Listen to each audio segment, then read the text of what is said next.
어려운 철학책을 한 글자 한 글자, 한 문장 한 문장 함께 읽으면서 설명해 드립니다. 안녕하세요. 철학책을 강독해주는 남자, 철강남입니다. 지난 시간 우리는 현존재가 존재적으로도 존재론적으로도 존재 물음을 수행하기에 우위에 있는 그런 존재자임을 알아보았는데요. 이제 이러한 이해를 바탕으로 존재 물음의 우위를 계속 알아보도록 하겠습니다. 우리가 읽을 책은 21쪽 가장 마지막 문단이네요. 그러나 실존론적 분석론은 그것대로 궁극적으로는 실존적으로, 즉 존재적으로 뿌리박고 있다. 철학적 연구의 물음 자체가 그때마다 실존하는 현존재의 가능성으로서 실존적으로 파악되는 때에만 실존의 실존성을 계시할 가능성이 성립하고, 이와 함께 충분히 근거지어진 존재론적 문제제기 일반의 착수 가능성도 성립한다. 그러나 그렇게 해서 존재 물음의 존재적 우위 또한 분명하게 된 셈이다. 내 앞에서는 현존재의 존재적이고 존재론적 우위를 말하면서 실존론적 분석을 수행하겠다고 이야기하고 있고요. 그리고 이 실존론적 분석 또한 궁극적으로는 실존적이고 존재 물음에 입각해 있다고 이야기를 하고 있습니다. 전에 이야기했던 거 생각하시면 될 것 같아요. 닭이 먼저냐 달걀이 먼저냐 이야기를 한번 했었죠. 형식적으로는 순환 물음이지만 내용적으로는 그렇지 않다는 것. 연구가 거듭날수록 자꾸 불분명했던 것들이, 막연한 것들이 명확하게 되는 과정이라고 그렇게 이해하시면 좋을 것 같네요. 그러면서 하이데거는 말을 하고 있습니다. 우리가 공부를 왜 할까요? 철학을 왜 할까요? 학문을 왜 하는 겁니까? 생각해 보세요. 이렇게 어려운 책들을 여러분들은 왜 관심을 두고 왜 지금 보시고 이곳 저곳에서 찾다가 제 동영상까지 보게 되셨나요? 그렇죠. 학문이란 건 결국 우리의 삶과 밀접하게 연관되어 있기 때문입니다. 적어도 우리가 어떻게 생각하고 어떻게 살아가야 될 것인지 거기에 대한 빛과 조명을 던져줄 수 있어야 돼요. 만약에 그런 게 없다면 무엇하러 이렇게 어려운 공부를 힘들게 하겠습니까? 만약에 어려운 공부를 이렇게 힘들게 하면서도 아직까지도 그런 빛을 제대로 받지 못했다면 가르쳐주는 사람이 문제 있거나, 아니면 공부한 내가 문제 있거나, 아니면 학문 자체에 문제가 있는 거겠죠. 그러나 적어도 하이데거와 같은 고전들은 분명히 역사가 흘러오고 시간이 흘러옴에도 불구하고 많은 사람들에게 영감을 주었기에, 그들을 바른 길로 이끌었기에 우리가 지금 공부하면서 배우고 있는 것 아니겠어요? 그러니 여러분, 꼭 여러분 자신에게 의미가 있는 그런 공부가 저와 함께 되었으면 좋겠고요. 계속 자신에게 의미가 있고 자신을 목표로 한다는 그런 부분에서 이 존재 물음은 학문에서 언제나 우위가 될 수밖에 없다고 하이데거가 말하고 있네요. 현존재의 존재적, 존재론적 우위는 이미 앞에서 본 바와 같다. 그러나 그때 현존재 자신은 그의 진정한 존재론적 구조 속에서 파악되지 않았고, 또 그런 존재론적 구조를 겨냥하는 문제로서 제기되지도 않았다. 아리스토텔레스는 헤피스케 타운타 포스 에스틴이라고 말한다. 즉, 인간의 영혼은 어떤 방식으로든 존재자이다.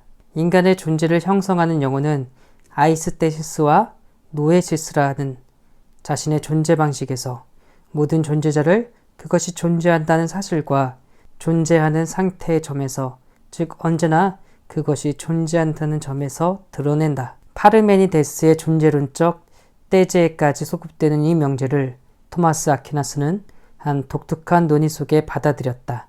초월적인 것들을 도출해낸다는 과제 안에서는, 즉 존재자에 대한 모든 가능한 사상적, 유적 규정성과 모든 존재자의 특수 양상을 넘어서 있으면서 존재하는 모든 것에 필연적으로 귀속되는 그런 초월적 존재의 성격을 도출해낸다는 과제 안에서는 진리도 역시 초월적 진리로서 입증되어야 한다. 그것은 어떤 방식으로든 모든 존재자와 일치한다는 자격을 자신의 존재 양식상 갖고 있는 하나의 존재자를 인증함으로써 수행된다. 그 본성의 모든 존재자와 합치하는 존재자인 두드러진 존재자는 영혼이다. 비록 존재론적으로 해명되지는 않았지만 여기서 부각된 다른 존재자에 대한 현존재의 우위는 분명히 존재자 전체를 나쁜 의미로 주관하는 것과는 전혀 무관하다. 하이데거는 현존재가 존재적으로도 존재론적으로도 우위에 있다고 앞에서 말했습니다. 그런데 이걸 좀 더 깊이 역사적인 담론에서 탐구를 하고 있네요. 이 철학의 선조들이 인간의 존재론적 우위를 무엇이라고 규정했나 보니까 하이데거는 크게 아리스토텔레스와 토마스 아퀴나스를 중심으로 해서 인간이 다른 존재자들보다 우위에 있다는 것을 인간에게는 영혼이 있기 때문이다 라고 말하고 있네요. 그래서 아리스토텔레스는 감각과 사고라는 두 가지의 바탕으로 가지고 존재 사실과 존재 상태에서 인간을 이해하려고 노력했다고 말하고 있고요. 토마스 아퀴나스는 이 아리스토텔레스의 사상을 받아들여서 어떤 유적 구별성에 속하지 않는 더 근원적인 것이 인간에게 있다고 말하는 것 같습니다. 모든 존재자들을 규정할 수 있는 그것들을 초월해서 넘어서 인식할 수 있는 그런 어떤 진리를 가지고 있는데요. 그것을 영혼이라고 말했다는 겁니다. 무슨 말이냐면 인간에 대해 깊이 탐구했던 사람들은 그것이 비록 하이데거의 용어와는 다를지라도 영혼이라는 말을 들어서 인간이 결코 다른 존재자들하고 같을 수 없다는, 그들보다 우위에 있다는 것을 인지했다. 그리고 그들이 인지했던 것을 영혼이라고 표현했구나. 이 정도만 이해하셔도 좋을 것 같아요. 그러므로 하이데거는 앞으로 이 현존재를 먼저 분석한 다음에 존재 일반의 의미에 대해서 파악하려고 합니다. 과연 어떻게 논지를 전개할 것인지 우리 계속 읽으면서 알아보도록 하지요. 페이지는 23쪽입니다. 23쪽 첫 번째 줄 한번 읽어볼게요. 존재 물음의 존재적, 존재론적 탁월성의 입증은 현존재의 존재적, 존재론적 우위에 대한 선행적 고지에 근거한다. 그러나 존재 물음 자체의 구조 분석은 문제제기 자체 내부에 수행하는 이 존재자의 두드러진 역할에 봉착했다. 존재 물음이 명료한 물음이 되기 위해 현존재가 무엇보다 먼저 존재론적으로 충분히 연구되어야 할 존재자로서 밝혀졌다.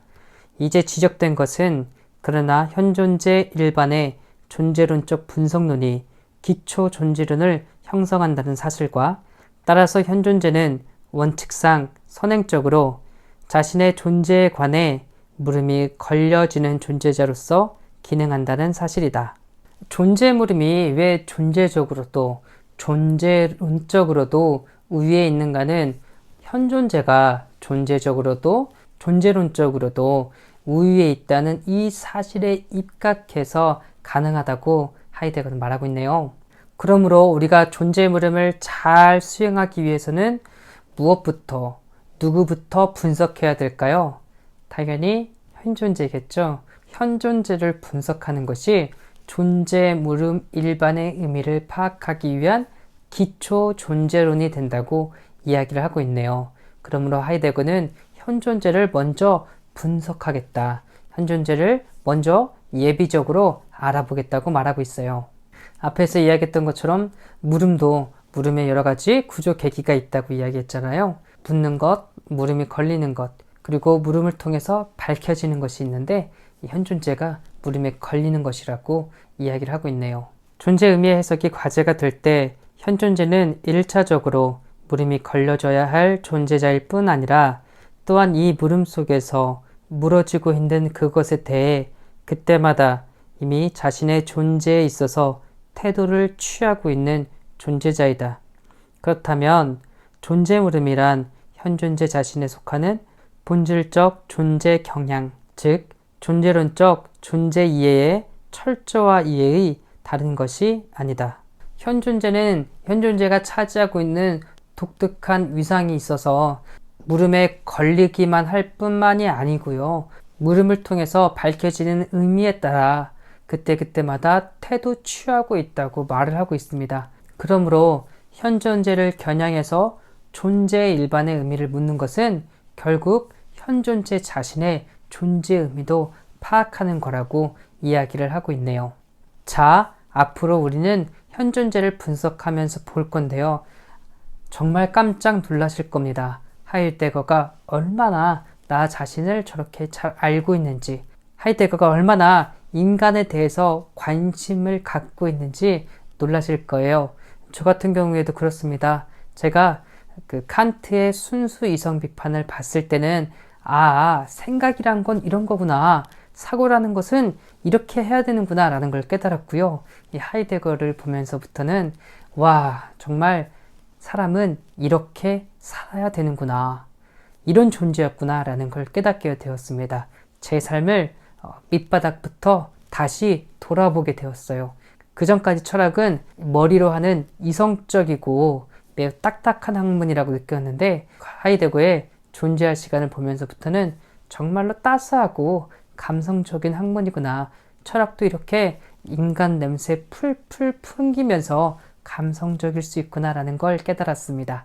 이런 체험을 여러분도 함께 같이 하기를 바랄게요. 오늘 여기까지 하고요. 한동안 페이지 수를 건너뛰도록 하겠습니다. 바로 61쪽, 62쪽, 63쪽으로 건너뛸 건데요.